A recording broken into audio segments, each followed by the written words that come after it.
আজকে ফিজিক্স ক্লাসে আমরা যে বিশিষ্ট নিয়ে ডিসকাস করা শুরু করব অত্যন্ত গুরুত্বপূর্ণ টপিক শব্দ বা সাউন্ড। ভালো করে শুনবে কারণ এই টপিকটা একদম ফিজিক্সের কোর টপিক। কিছু কিছু জিনিস জিনিস কিন্তু প্রতিযোগিতামূলক পরীক্ষার জন্য খুবই গুরুত্বপূর্ণ। তাহলে শব্দ যদি আলোচনা করা প্রথমেই শুরু করি, কি দিয়ে শুরু করা উচিত বা কি দিয়ে করতে হবে, তাহলে প্রথমে এটা আমাদের আলোচনা করা দরকার শব্দ কি। তাহলে শব্দ কি এই এই ডেফিনেশন বা এই সংজ্ঞা কিন্তু পরীক্ষায় হয়তো আসবে না, কিন্তু আমার জেনে রাখাটা প্রয়োজন। তাহলে শব্দ কাকে বলে? যে কম্পনশীল বস্তু থেকে নির্গত যে বিশেষ শক্তি তরঙ্গের আকারে স্থিতিস্থাপক বস্তু বা স্থিতিস্থাপক মাধ্যমের মধ্যে দিয়ে সংবাহিত হয়ে আমাদের যে শব্দ গ্রাহক অর্থাৎ কানে পৌঁছায়, তাই কিন্তু শব্দ বলছি। হ্যাঁ কি না?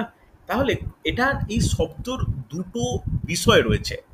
একটা কিন্তু শব্দ হলো এক প্রকার শক্তি, আর নেক্সট একটা জিনিস জানার প্রয়োজন যে শব্দের একটা প্রপার উৎস প্রয়োজন। উৎসটা বেশিরভাগ ক্ষেত্রে কি হয়? কোনো কম্পনশীল বস্তু, মনে থাকবে, কোনো কম্পনশীল বস্তু অর্থাৎ উৎস ব্যতীত বা কম্পন ব্যতীত কিন্তু কোনো শব্দশক্তি উৎপন্ন হতে পারে না। এইবার এই যে শব্দর উৎস বলছি, শব্দর উৎসকে কি বলা হয়? শব্দর উৎসকে বলা হয় সনক।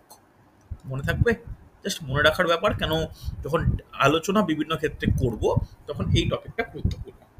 ওকে, তাহলে একটা জিনিস মনে রাখার ব্যাপার যে শব্দ যখন বিস্তার লাভ করছে তখন কিন্তু কোনো না কোনো জড় মাধ্যম আবশ্যক, অর্থাৎ কঠিন তরল গ্যাস মাধ্যমের মধ্যে দিয়ে কিন্তু শব্দ এগিয়ে যেতে পারে বা শব্দের বিস্তার লাভ করে। শব্দ কিন্তু শূন্য মাধ্যমের মধ্যে দিয়ে চলাচল করতে পারে না।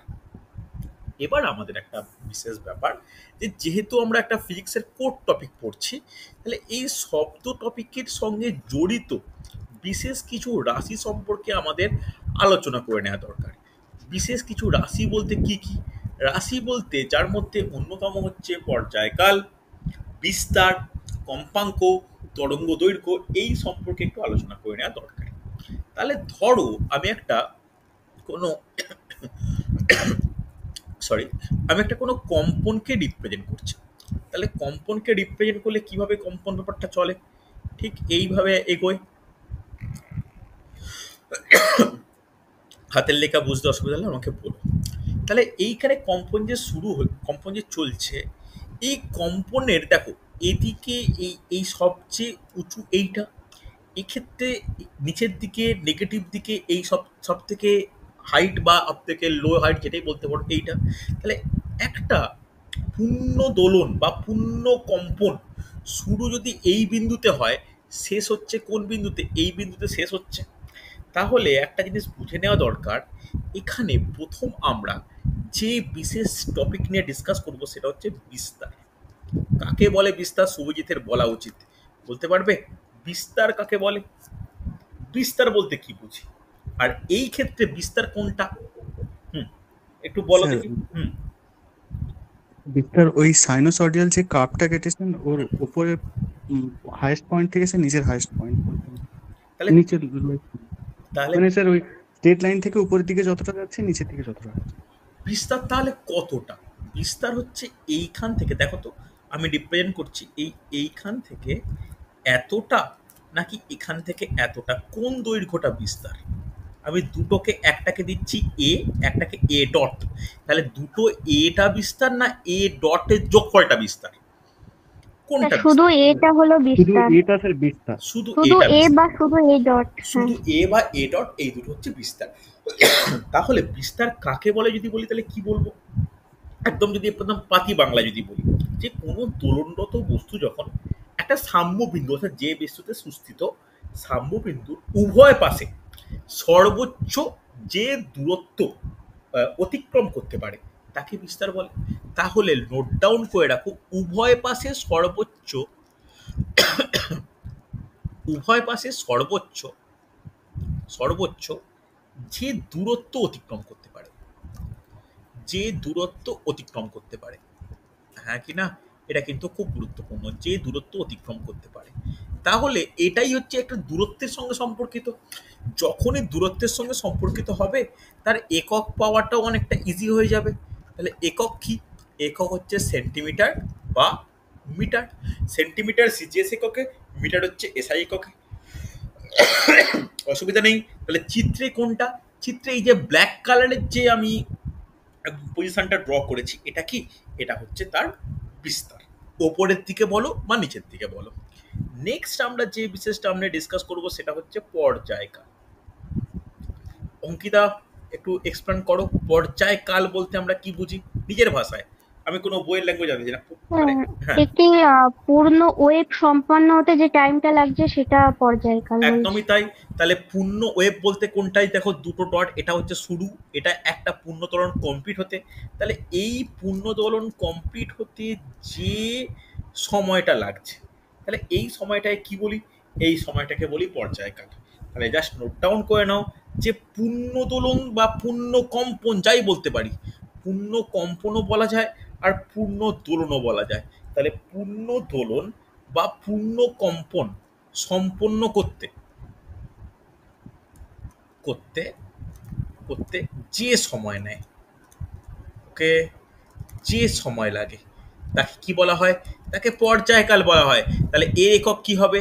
সিজিএস বা এসআই যে পদ্ধতিতে যাও, নর্মাল সময়ের এককই হলো এর একক, অর্থাৎ সেকেন্ড। একদম বেসিক নিয়ে ডিসকাস করছি, অসুবিধা হওয়ার কথা নয়। ঠিক আছে, নেক্সট আমরা যেটা ডিসকাস করার প্রয়োজন, এই টপিকের অত্যন্ত ইম্পর্টেন্ট, সেটা হচ্ছে ফ্রিকোয়েন্সি বা কম্পাঙ্ক। বলো শুভজিৎ, কম্পাঙ্ক বা ফ্রিকোয়েন্সি কাকে বলে? তোমার বলা উচিত। কম্পাঙ্ক কি নিজের ভাষায়, কোনো একদম আমাকে বইয়ের কথা লাগবে না। হুম, স্যার হুম, বলো। কম্পাঙ্ক বলতে স্যার 1 সেকেন্ডে স্যার যতগুলো ওই যে হ্যাঁ, আহ, ঠিক মানে বলছো। পূর্ণ স্যার, দোলন, হ্যাঁ পূর্ণ দোলন স্যার, পূর্ণ দোলন এক সম্পন্ন, সেকেন্ডে স্যার যতগুলো পূর্ণ দোলন করে তত তত সেটাই তার। সেটাই তার।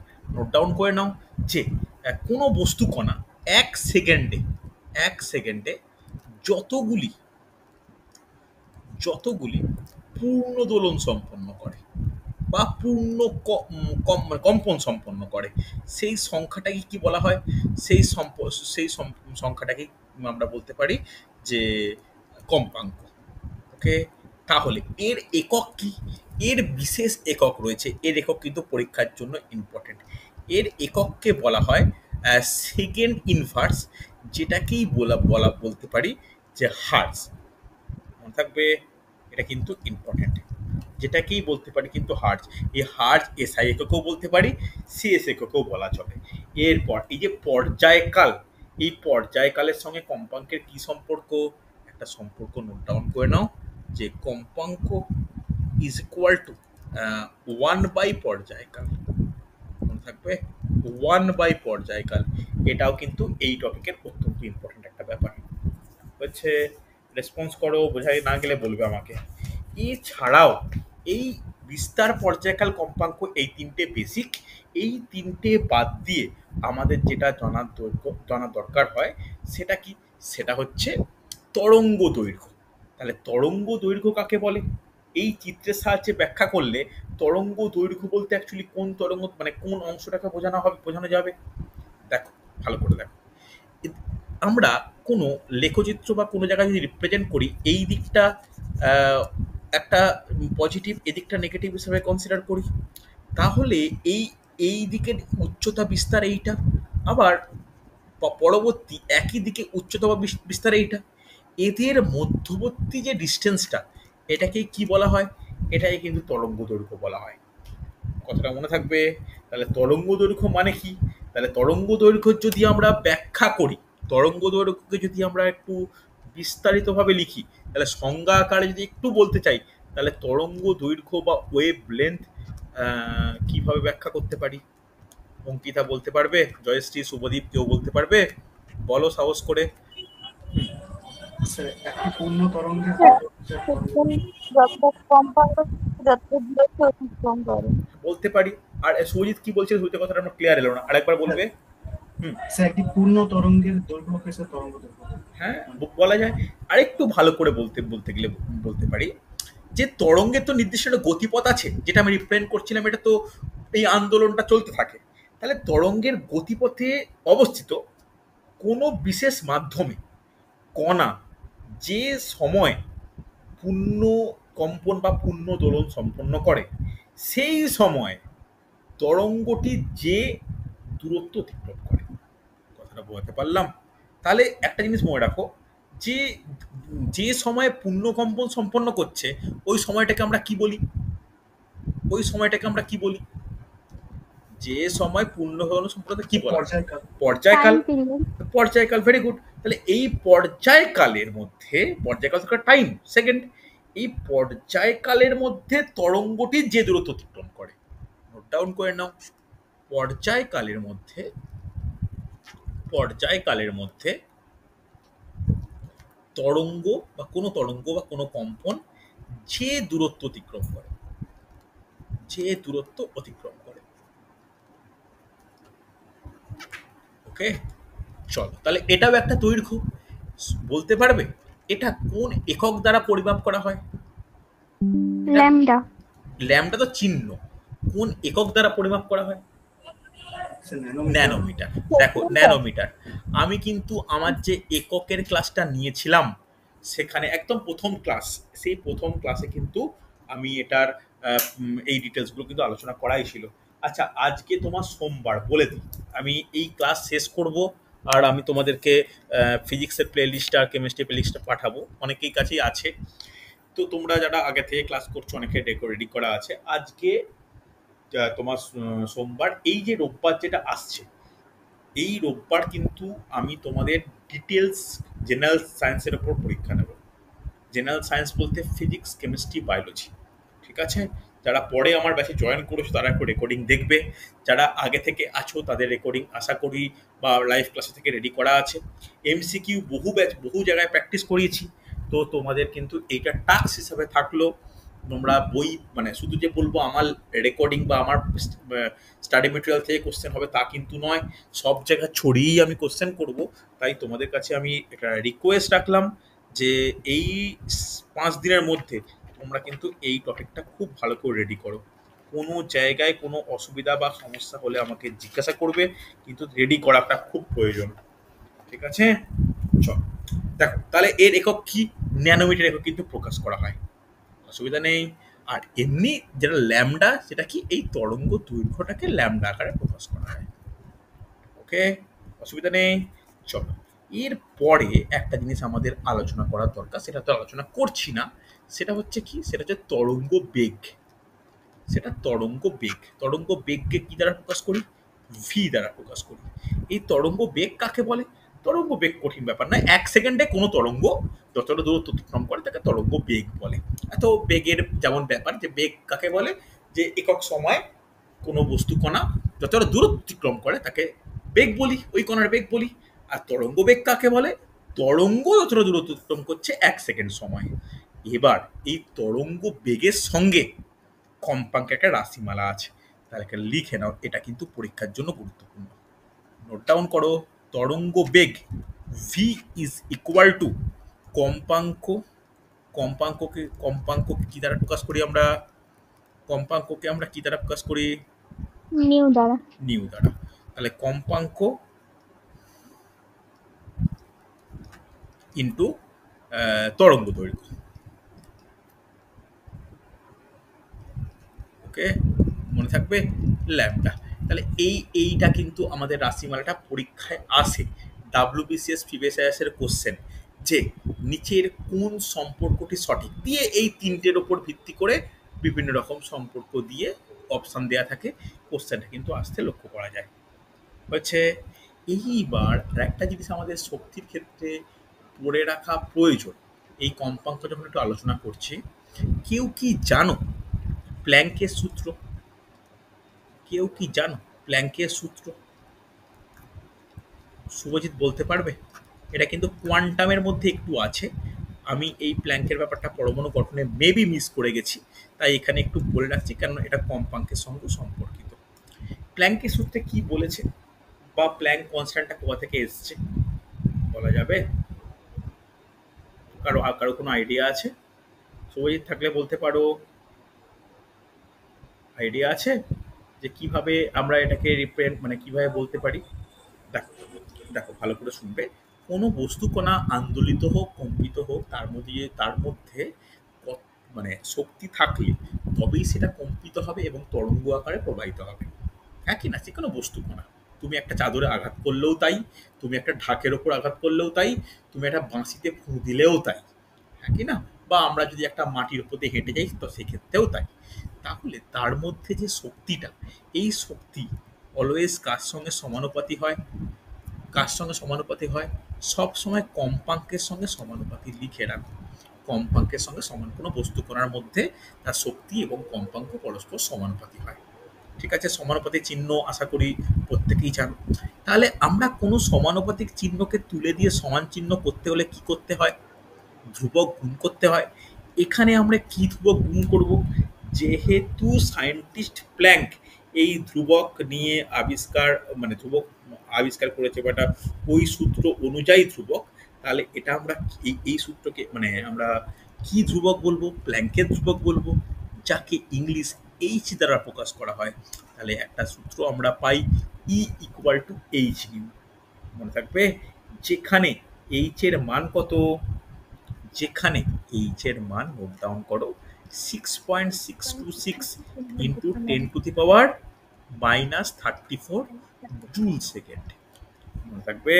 হ্যাঁ কি না? কোনো ডাউট থাকলে আমাকে বলো, কোনো অসুবিধা থাকলে বলবে। Joule second.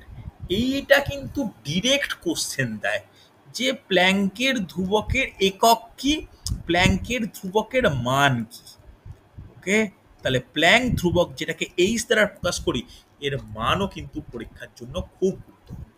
কোনো ডাউট থাকলে, কোনো অসুবিধা থাকলে আমাকে বলো। বোঝা গেছে? রেসপন্স করতে হবে, ইয়েস অর নো। আরে হ্যাঁ কি না, কিছু তো বলবে। হ্যাঁ স্যার, হ্যাঁ। বোঝা গেছে? হ্যাঁ স্যার। তাহলে স্যার। এই মান গুরুত্বপূর্ণ।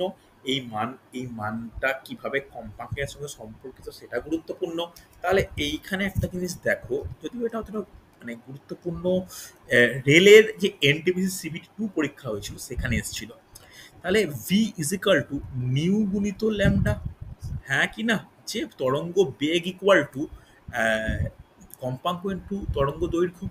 তাহলে এইখান থেকে আবার আমি পেতে পারি nu is equal to E by h, হ্যাঁ কি না? তাহলে এইখানে এটা আবার পুট করতে পারি যে তরঙ্গ বেগ ইকুয়াল টু শক্তি by Planck constant into lambda, হ্যাঁ কি না? এই টার্মটা দিয়ে একটা কোশ্চেন এসেছিল, তাই এটা আমি করিয়ে রাখলাম। মানে মিশিয়ে দিয়েছে। মিশিয়ে দিয়েছে মানে কি? এই ফর্মুলা আমরা একটা জানলাম শক্তি টপিক থেকে। এই ফর্মুলা কিন্তু কোয়ান্টামের ওপর বেস করে, মানে একদম মানে কোর ফিজিক্সের টপিক। এই দুটোকে কম্বাইন করলে আমরা এই একটা রাশিমালা পেতে পারি। দেখো, হট করে মনে পড়বে না যে এরকম কিছু পড়েছি বলে, কিন্তু পরীক্ষাতে ভাবো, একটা রেলের পরীক্ষাতে এসছে, মানে 2022-এর খুব সম্ভবত মে মাসে পরীক্ষাটায় আমি শিফটের কোশ্চেনটা কয়েকদিন আগেই দেখছিলাম। তো এটা একটু নোট ডাউন করে রাখো, যে তরঙ্গ বেগ ইজ ইকুয়াল টু শক্তি গুণিত তরঙ্গ দৈর্ঘ্য বাই প্ল্যাঙ্ক কনস্ট্যান্ট। ঠিক আছে? ক্লিয়ার হ্যাঁ স্যার। হচ্ছে? কোনো ডাউট থাকলে আমাকে বলো। ক্লিয়ার হচ্ছে? কোনো অসুবিধা নেই তো? চল, নেক্সট আমরা যেটা আলোচনা করতে শুরু করব, যে শক্তি বলছি, সরি, শব্দের বেগ। শব্দের বেগ। তাহলে প্রথমে আলোচনা করে নিয়েছি আমি যে কোনো শব্দ একটা মাধ্যম ব্যতীত এগিয়ে যেতে পারে না। শূন্য মাধ্যমে শব্দ এগোতে পারে না, একটা কোনো না কোনো মাধ্যমের প্রয়োজন হয়। তাহলে এই শব্দ যখন কোনো মাধ্যমের মধ্যে প্রবাহিত হচ্ছে, বিভিন্ন মাধ্যমে এর বেগ রয়েছে। তাহলে কোনো মাধ্যমে শব্দ 1 সেকেন্ডে যে দূরত্ব অতিক্রম করে তাকে শব্দের বেগ বলে। এটা নিয়ে কারো কোনো ডাউট হওয়ার কথাই নয়। এইবার আমাদের মনে রাখা দরকার, যেটা কোশ্চেনের জন্য গুরুত্বপূর্ণ, এই শব্দের বেগ কোন কোন বিষয়ের ওপর মানে নির্ভর করে, অর্থাৎ শব্দের বেগের প্রভাবক কি কি। বলো, তিনজন বলো, 3টে পয়েন্ট বলবে। শব্দের বেগ কোন কোন 3টে বিষয়ের ওপর নির্ভর করে, দেখি কে বলতে পারে, বলো। সলিড, লিকুইড আর গ্যাসে আচ্ছা, তাহলে যেতে পারে। মাধ্যমের প্রকৃতি বলতে পারি। ওকে, শুভজিৎ বলো নেক্সট পয়েন্ট। ঠিকই বলেছে প্রথম অঙ্কিতা, নোট ডাউন করে নি, মাধ্যমের প্রকৃতি। আমি ব্যাখ্যা পরে করছি। আর কি পয়েন্ট, আর কি পয়েন্ট বলা যায়? স্যার টেম্পারেচার, ভেরি গুড, সুন্দর, পারফেক্ট। উষ্ণতা। আর কোনো, আর কোনো কিছু শুনতে পেলাম না। ডেনসিটি স্যার, ঘনত্ব বলা যায়, ঘনত্ব বলা যায়। আর একটা পয়েন্ট, আর কি কোনো মনে মনে আসছে? স্যার হিউমিডিটি, বেগ আর্দ্রতা, আর্দ্রতা। ওকে, মোটামুটি এই চারটের উপর ডিপেন্ড করে। এবার এই যে ঘনত্ব বললে না, এই ঘনত্ব আর মাধ্যমের প্রকৃতি এটা প্রায় একই রকম, হ্যাঁ কি না? কেন মাধ্যমের প্রকৃতি বলছি মানে কি, যে মাধ্যমের ভৌত অবস্থার উপর শব্দের বেগ একদম সরাসরি প্রত্যক্ষভাবে নির্ভর করে। কঠিন মাধ্যমে শব্দের বেগ সর্বোচ্চ, গ্যাসীয় মাধ্যমে শব্দের বেগ সর্বনিম্ন। তাহলে সলিড, লিকুইড, গ্যাস, এটা ঘনত্বের ক্ষেত্রেও একইভাবে প্রযোজ্য, হ্যাঁ কি না? কেন সলিডের ঘনত্ব বেশি হয়, লিকুইডের তারপরে কম, তারপরে গ্যাসের। কারণ এর আবার ঘনত্বের কারণটা একটু বলে দিই। আচ্ছা, এটা আমাকে একটু ব্যাখ্যা করো, একদম কোর সায়েন্সের কোশ্চেন, যে সলিডের অপেক্ষা লিকুইডের কেন ঘনত্ব কম, লিকুইড অপেক্ষা গ্যাসের কেন ঘনত্ব কম? ব্যাখ্যা করো কেউ একজন, যে যেটা মনে। সলিডে অণুগুলি হচ্ছে অনেক কাছাকাছি অবস্থান করে, অর্থাৎ এদের মধ্যে আন্তরাণবিক যে গ্যাপ বা স্পেসটা কম দূরত্ব, থাকে। হ্যাঁ দূরত্বটা থাকে না বললেই চলে।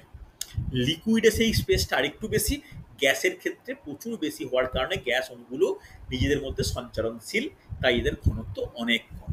যত ঘনত্ব বৃদ্ধি পাবে তত একটা মাধ্যম থেকে আরেকটা মাধ্যমে আন্দোলিত হয়ে শব্দের বেগ বৃদ্ধি পাবে।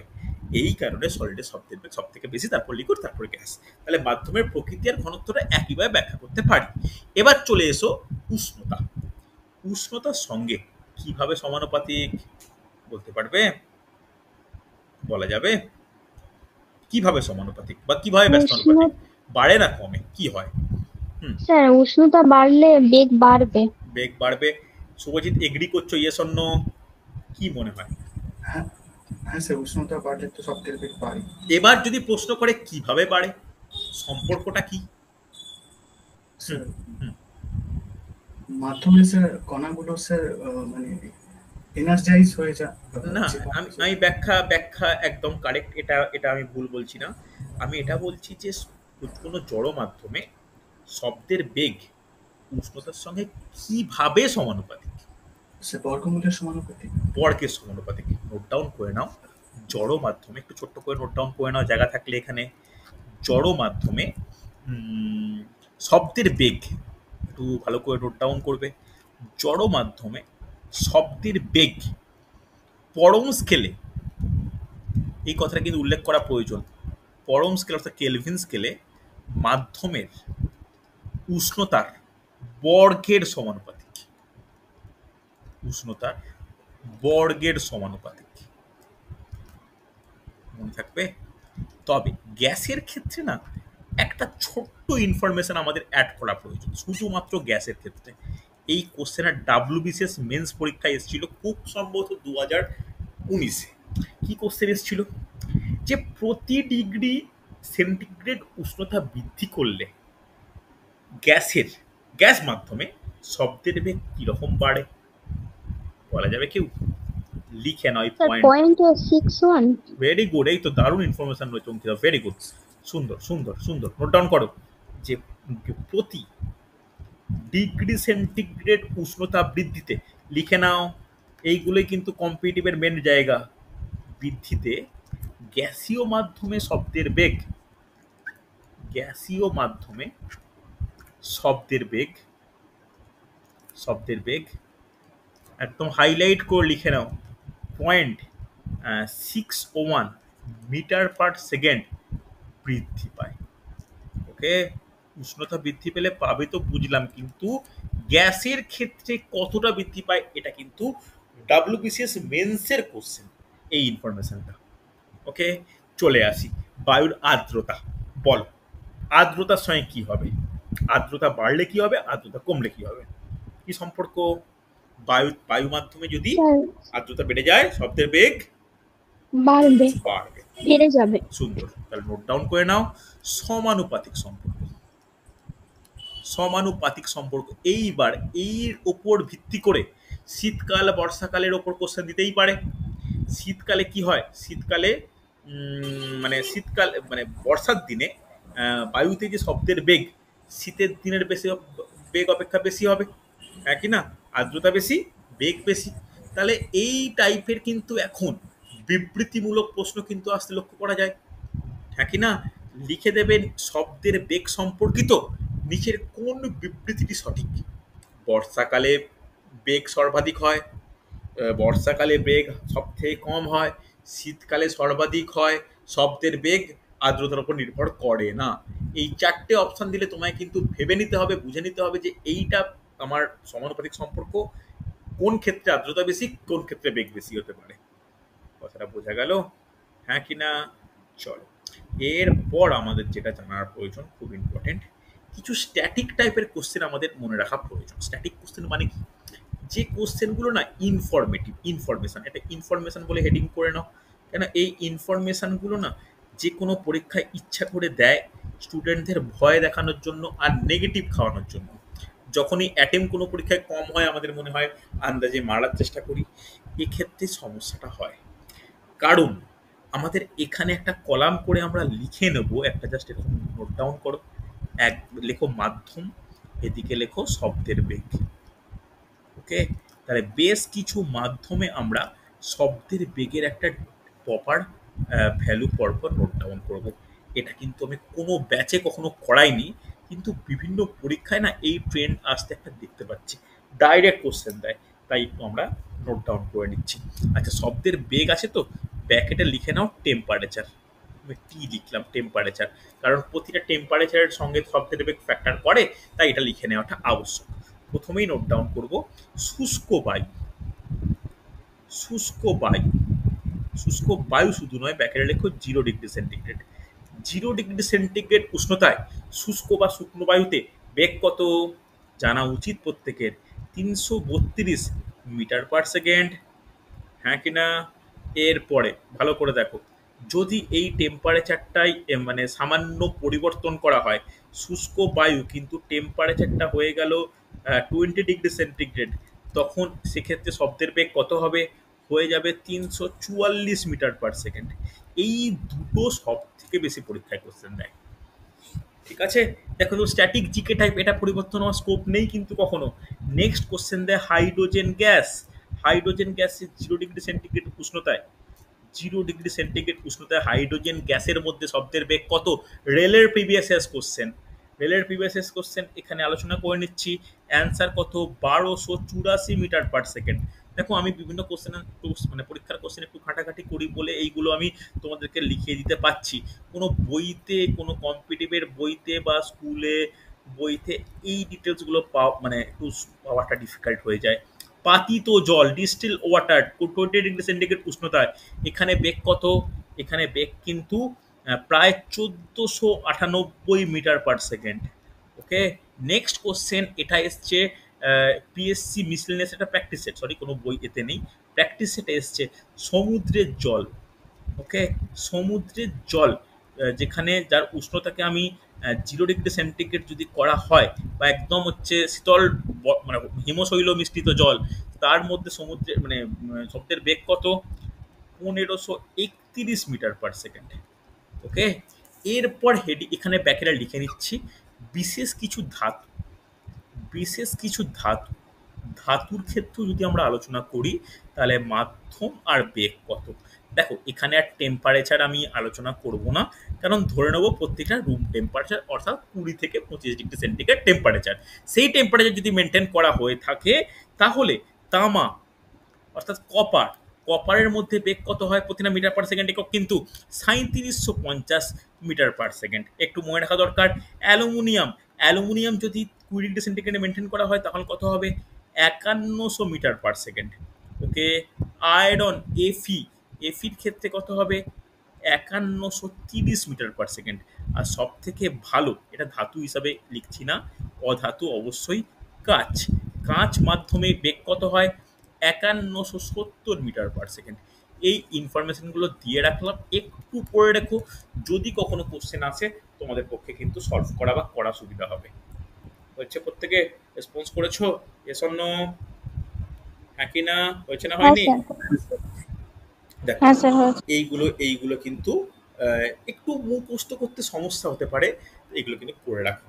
হ্যাঁ, আচ্ছা, আরেকটা জিনিস বলে দিই, তোমাদের মনে প্রশ্ন আসতে পারে এই রোববার কি শব্দের ওপর পরীক্ষা হবে? না, শব্দের ওপর কিন্তু পরীক্ষা হবে না। কোন কোন টপিকের ওপর পরীক্ষা হবে আমি ফিজিক্স আর কেমিস্ট্রিতে বলে দিচ্ছি এক্ষুনি। ঠিক আছে? আর একটু ক্লাস শেষ হলেই আমি রেকর্ডিং পাঠাবো। তাহলে দেখো আজকে কি অংশ অংশ নিয়ে ডিসকাস করলাম। আজকে প্রথমে আলোচনা করলাম শব্দের বেসিক ব্যাপার, অর্থাৎ ৩ টে রাশি নিয়ে আলোচনা করলাম। রাশি বলতে বিস্তার, পর্যায়কাল, কম্পাঙ্ক। এর সঙ্গেই যে রাশিগুলো মানে ডিরেক্ট না হলেও পরোক্ষভাবে যুক্ত, সেটা হচ্ছে তরঙ্গ দৈর্ঘ্য, তরঙ্গ বেগ। তার সঙ্গে একটু ডিসকাস করে নিয়েছি প্ল্যাঙ্কের সূত্র, কারণ প্ল্যাঙ্কের সূত্র E=H নিউ, এবং প্ল্যাঙ্ক ধ্রুবকের মান আমাদের জানাটা আবশ্যক। এবং প্ল্যাঙ্কের ধ্রুবককে কাজে লাগিয়ে শক্তির সঙ্গে তোমার তরঙ্গ বেগ আর শক্তির সঙ্গে তরঙ্গ দৈর্ঘ্যের সম্পর্ক একটু এস্টাবলিশ করে দেখিয়েছি, কারণ এটা রেলের এনটিপিসি পরীক্ষা CBT-2 এসেছিল। তারপরেই চলে গেছি এই টপিকের কোশ্চেন আসার জন্য সব থেকে ভালো টপিক, সেটা হচ্ছে শব্দের বেগ। কারণ শব্দের বেগ কোন কোন বিষয়ের উপর নির্ভর করে, এটা আমাদের 9, 10, 11, 12 কোশ্চেন আসতো, লেখার ব্যাপার। কিন্তু এখন তো আর সেরকম ব্যাপার নেই, এখন ব্যাখ্যার জন্য বা বিবৃতিমূলক কোশ্চেনের জন্য এইগুলো কিন্তু ইম্পর্টেন্ট, বুঝে নেওয়া ব্যাপার। কেন বুঝে না নিলে যে বিবৃতিধর্মী কোশ্চেনগুলো সেগুলো করতে সমস্যা হবে। তারপরে বিবৃতি যেমন ইম্পর্টেন্ট, তারপরে এখন পরীক্ষার জন্য ইনফরমেশনও গুরুত্বপূর্ণ। ইনফরমেশনের ক্ষেত্রে আমি কিন্তু বিভিন্ন মাধ্যমে শব্দের বেগ এবং কিছু ধাতু অধাতুর ক্ষেত্রে শব্দের বেগ আলোচনা মানে বলে দিলাম। নেক্সট দিন আমরা ক্লাসে কি আলোচনা করব? নেক্সট দিন আলোচনা করব তরঙ্গের বিভিন্ন ভাগ, অর্থাৎ তরঙ্গের প্রকারভেদ। তরঙ্গকে ভাগ করব দুটো তরঙ্গে, একটা তড়িৎ চুম্বকীয় তরঙ্গ আর একটা স্থিতিস্থাপক তরঙ্গ। সেই তরঙ্গকে আবার দুটো ভাগে ভাগ করব, একটা হচ্ছে অনুদৈর্ঘ্য, একটা তির্যক তরঙ্গ। একটু উদাহরণ সহ ব্যাখ্যা করব। তারপরে চলে যাব শব্দের প্রতিফলন, প্রতিধ্বনি, বিভিন্ন প্রকার শব্দ, তারপরে শব্দের বৈশিষ্ট্য। শব্দের বৈশিষ্ট্য করা হয়ে গেলে আমার এই টপিক মোটামুটি কমপ্লিট হবে। আর ছোট্ট একটা পার্ট এই শব্দের বাকি থাকলো, তাই শব্দ টপিকটা আমি এই পরীক্ষার মধ্যে রাখছি না। যদিও এই সপ্তাহে একটা ক্লাস নেব, তো শব্দ হয়ে গেলে শব্দের পরীক্ষা টপিকটা আমি রাখবো না, কারণ শব্দের এমসিকিউ করানোর আমার সময় হবে না। তাহলে ফিজিক্সে কোন কোন টপিক এই সপ্তাহের পরীক্ষায় থাকবে একটু তোমরা লিখে নিতে পারো, বা যারা আগে থেকে আছো একটু দেখে নিও। শুভজিৎ, আমি আজকে রেকর্ডিংটা পাঠাচ্ছি, তোমার রেডি থাকা উচিত, একটু ওভারও দেখে নেবে। ঠিক আছে? তাহলে ঠিক আছে ফিজিক্সের স্যার। মধ্যে প্রথমে টপিক হচ্ছে ইউনিট অ্যান্ড ইটস মেজারমেন্ট, একক ও তার পরিমাপ। ওকে, মনে থাকা উচিত, জানা উচিত, সহজ টপিক, একক ও তার পরিমাপ। দ্বিতীয় টপিক ভালো করে শোনো, যে বল ও গতি। ওকে, ফোর্স অ্যান্ড মোশন, বল ও গতি।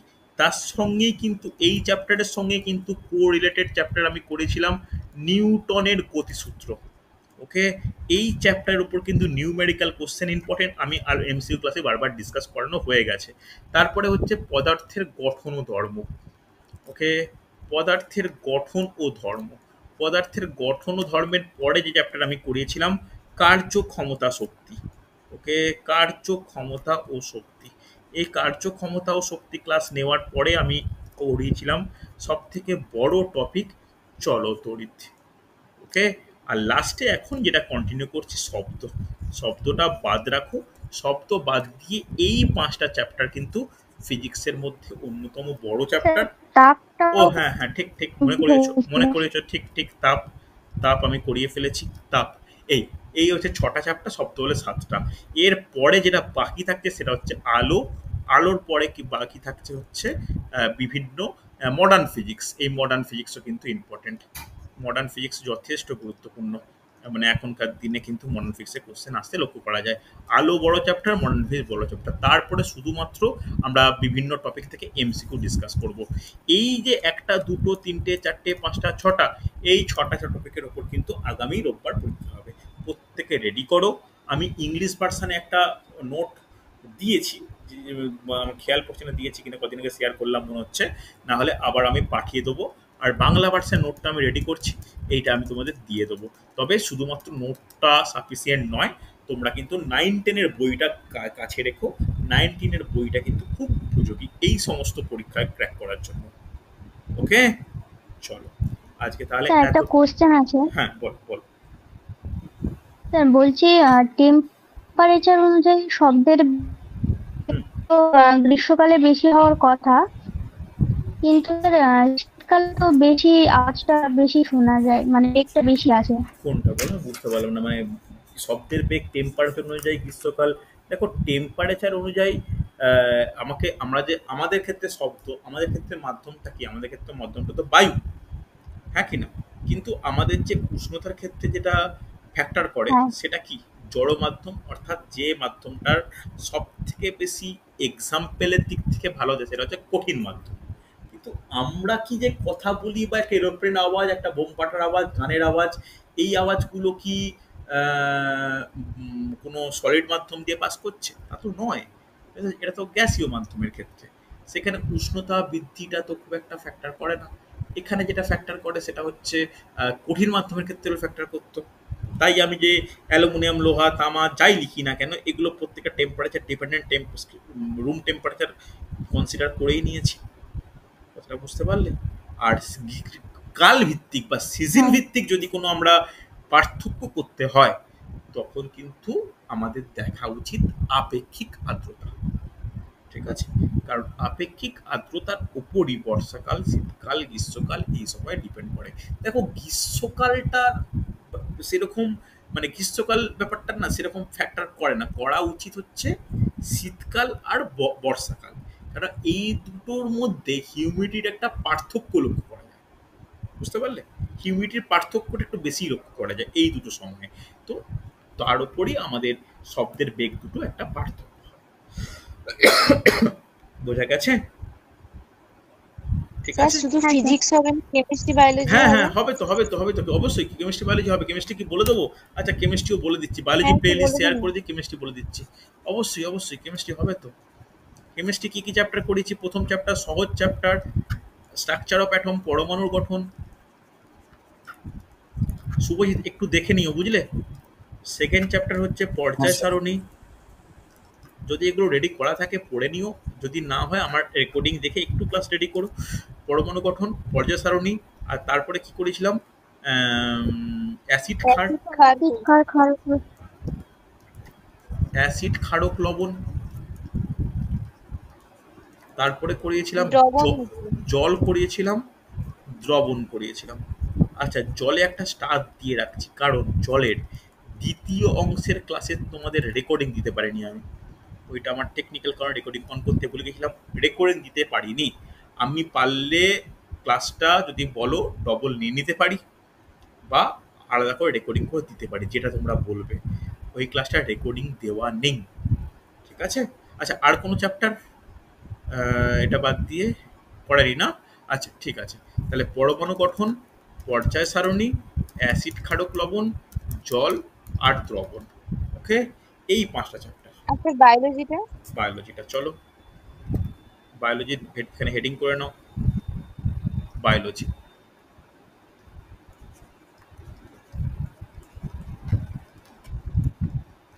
বায়োলজির প্রথম চ্যাপ্টার করেছিলাম কোষ, তারপরে করেছিলাম কলা ও কলাতন্ত্র,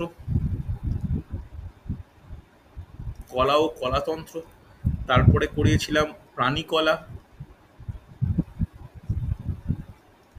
প্রাণীকলা, তারপরে করেছিলাম রক্ত ও লসিকা, প্রাণীকলা থেকে একদম মানবদেহে ঢুকেছিলাম রক্ত ও লসিকা, তারপরে পেশি ও কঙ্কালতন্ত্র, মনে পড়ছে? পেশি ও কঙ্কালতন্ত্র, পেশি ও কঙ্কালতন্ত্রের পর করেছিলাম স্নায়ুতন্ত্র, স্নায়ুতন্ত্র, তারপরে করেছিলাম জীবের জনন। জীবের জনন টপিকটা বাকি থাকবে, এটা ইনকমপ্লিট আছে। এই টপিকের ওপর কিন্তু পরীক্ষা হবে। ওকে? তো রেকর্ডিং দেখে নিও, আমি ওকে। এক্ষুনি তোমাদেরকে প্লে লিস্টগুলো শেয়ার করে দিচ্ছি। ঠিক আছে? চলো তাহলে আজকে এতটাই।